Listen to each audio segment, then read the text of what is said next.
Hello folks, welcome to Lexi IS Academy. In this video, we will be discussing a current affair topic presented to you by your faculty, Sushma KP. So what is the topic that we will be discussing today? Reza Pahlavi and Iran's political unrest. Why is it in news? See, as of now in Iran, there is a huge protest going down where people have taken to the streets and protesting against Iran. They are protesting against Iran means who exactly? See, first and foremost, if you see, Iran is a theocracy, understanding, wherein people have been criticizing and showing their woes because of the hard hit economy, inflation. Now, what started against economic pressures, mounting inflation, etc., now has turned against the government itself. That is the supreme leader of Iran, Ayatollah Khamenei. Now, what exactly is happening in Iran? We know that there has been a lot of sanctions imposed on Iran by your USA and your West, which has crippled the Iran's economy. Amidst this backdrop, there has been one more important change that has happened in Iran's political atmosphere. So because people are protesting like this, the state is responding with deaths and a security crackdown with more than 42 people losing their lives. There comes that new change in the political atmosphere in Iran. What is that? Reza Pahlavi, he has called for, through your Twitter, social media, etc., he has called for nationwide protests and to sustain the street protests because the world is watching and now is the time for them to get back Iran. Now, who is this Reza Pahlavi? He was born in Tehran and he's the eldest son of the last Shah of Iran, and he's the former prince who lives. He's the eldest son, so he has become the crown prince, and he has always lived in exile. Mostly he lives in USA. What is this about this person that we are speaking now? Look at this. Primarily, Reza Pahlavi has positioned himself as an advocate of equality and also largely about secular governance, democracy and separation of your state and religion. So moving towards the lines of secular. Understanding, he has also projected himself as a symbolic unifier where people are calling out his name, but at the same point of time he tells that he is not the one who is looking for political agenda or political winnings. Now, what is this Pahlavi dynasty? First and foremost, this story dates back to 1925, when a soldier in the army of King Ahmad Shah Qajar of Qajar dynasty conducts a military coup against its last ruler of Qajar dynasty, who is Ahmad Shah Qajar. This was in 1925. Finally, your Qajar dynasty is overthrown, ends the Qajar dynasty and begins the Pahlavi dynasty. So Pahlavi dynasty was formed by your Reza Shah Pahlavi. Today's Reza Shah Pahlavi's grandfather. Understanding? Now with the beginning of this, if you see, the takeover at 1925 was coupled with few more things that was happening in the world at that point of time. There was large forces, your other foreign powers wanting their influence in Iran, such as your British influence, Russian influence. They wanted economic control, they wanted a majority of their stakes or their companies to gain control in Iran. This is how it was. So British officials indirectly supported your Reza Shah, and your Pahlavi narrative was that their dynasty was trying to restore the 2500 years of your Persian monarchy. Now, one more thing about your Iran in this Pahlavi dynasty was your concept of Iranian oil. Iran has good source of oil, but it was largely controlled by your Anglo-Iranian oil, that is British controlled. So presently what it is called as your British petroleum. So large amount of revenue which was generated from Iran flowed to your Britain.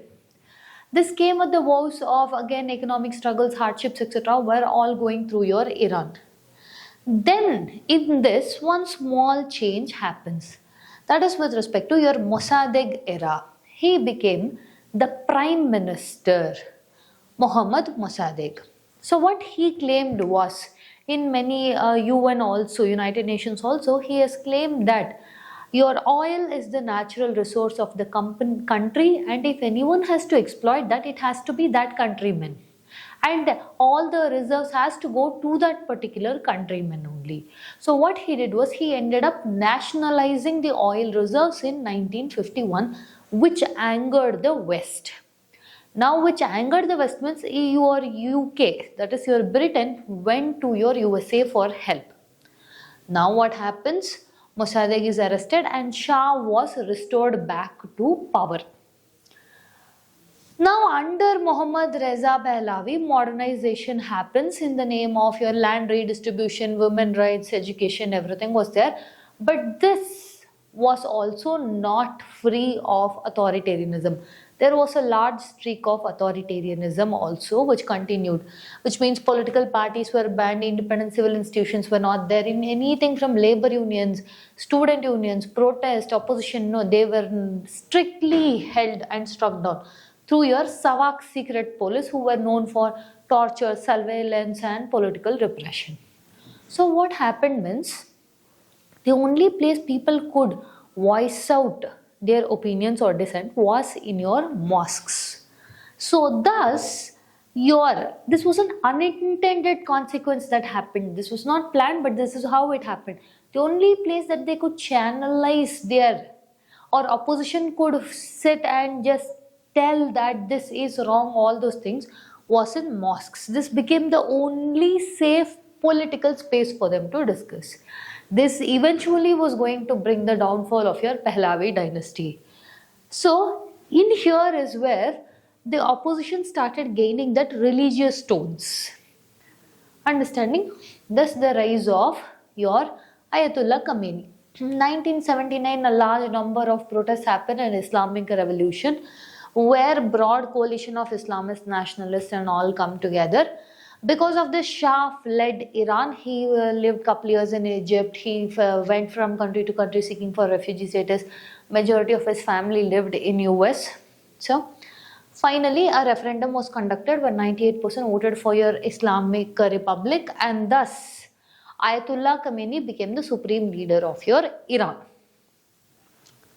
So the secular authoritarianism was replaced by theocratic authoritarianism. Now if you see, okay, Reza Pahlavi's grandson, now Reza Pahlavi, what his contemporary positioning is on Iran if you see. First and foremost, look at this. He rejects restoration of absolute monarchy. And also, you can see Reza Pahlavi recently had visited your Israel Prime Minister Benjamin Netanyahu. He told that Iran would be very much willing to accept Israel's water experts to solve the water issues in Tehran. And also he has claimed that he has heaped praise for your Israel and also USA, claiming that the leaderships are trying to be helpful towards Iran. So basically many scholars visualized this and viewed this as, this is in a way Reza Pahlavi's version of trying to tell the West that if with their help Reza Pahlavi comes to power, they would end the Iran-Israel-US squabbles. Understanding? So this is what the objective was.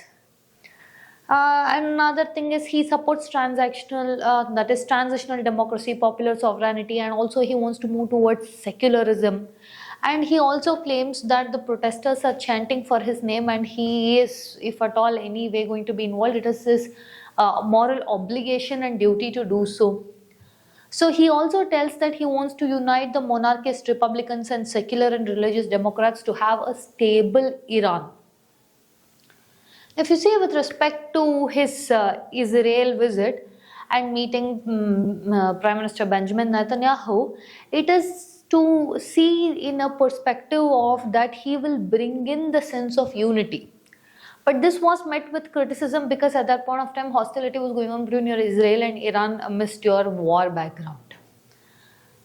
So Washington DC has told that this particular move by Reza Pahlavi is to showcase that if he is brought back to power with the assistance, he will unite.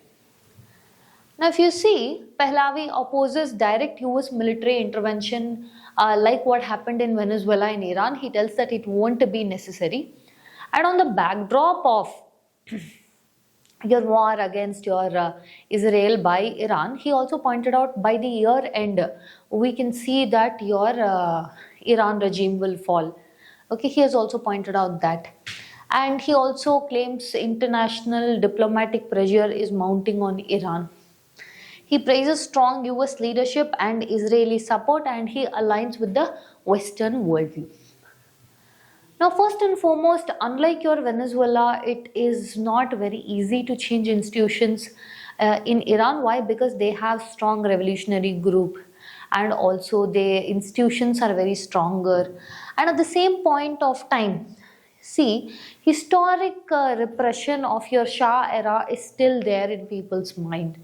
And one more thing, if you see about overall aspect of Iran, their strength lies in the institutional framework also. Now from India's perspective, India follows strategic autonomy and doesn't involve itself with any internal politics of Iran. And we have a key interest with regarding to Iran is with respect to energy security, connectivity and Chabar port, regional stability, because all that is what brings us to a step closer towards stability in West Asia. Stability in West Asia means peace for the entire region, which will help us reach closer towards our IMEC projects, your India, Middle East, Europe economic corridor. What could be a possible mains question from this topic? How do foreign interventions shape domestic legitimacy in West Asia? The summation is what we discussed now. With this, we come to the end of the content. If you like our content, subscribe to our channel, hit the like button and share it along with your friends. Thank you.